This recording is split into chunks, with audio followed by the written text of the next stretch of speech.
Good morning everyone. நான் தான் கிருஷாந்த் அபினவ். நான் வந்து கிளாஸ் 10 சிபிஎஸ்சி போர்டு எக்ஸாம்ஸில் இப்போ 497 அவுட் ஆஃப் 500 எடுத்திருக்கேன். இப்போ பாண்டிச்சேரி ஸ்டேட் ஃபர்ஸ்ட் நான் தான். இப்போ வந்து என் எய்ம் வந்து என்னன்னு பார்த்தீங்கன்னா, நான் வந்து ஐஐடி மெட்ராஸ்குள்ளே போகணும். ஜேஇ கிளியர் பண்ணி ஐஐடி மெட்ராஸ்குள்ளே போய் அங்கே வந்து கம்ப்யூட்டர் சயின்ஸ் குரூப் எடுக்கணும். ஏன்னா அதுதான் இருக்கிறதுலே ரொம்ப பெஸ்ட் குரூப்.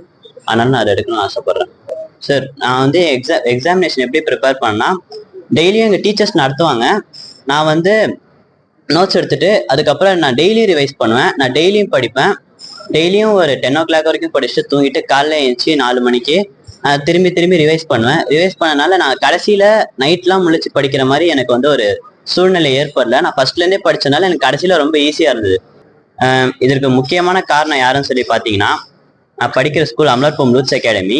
நான் வந்து இப்போ எங்கள் ஸ்கூல் பிரின்சிபலான SA Luthsamy sir, Nancy ma'am, Brito sir, Selvam sir, இவங்க எல்லாரும் தேங்க் பண்ணணும்னு நினைக்கிறேன். அதுக்கப்புறம் வைஸ் பிரின்சிபல் அருள் ரோசாரியா சாரும் தேங்க் பண்ணணும்னு நினைக்கிறேன். அதுக்கப்புறம் எங்கள் டீச்சர்ஸ் தான் இந்த அச்சீவ்மெண்ட்டுக்கு ஒரு முக்கியமான காரணம். அவங்க இங்கே இல்லைன்னா நான் வந்து இங்கே இல்லை. அதுக்கப்புறம் கடைசியாக எங்கள் ஃபேமிலி, அவங்க தான் எனக்கு கடைசி வரைக்கும் சப்போர்ட் பண்ணி என்னை மோட்டிவேட் பண்ணாங்க. அவங்கள நான் உண்மையிலே அவங்கள தேங்க் பண்ணணும்னு நினைக்கிறேன்.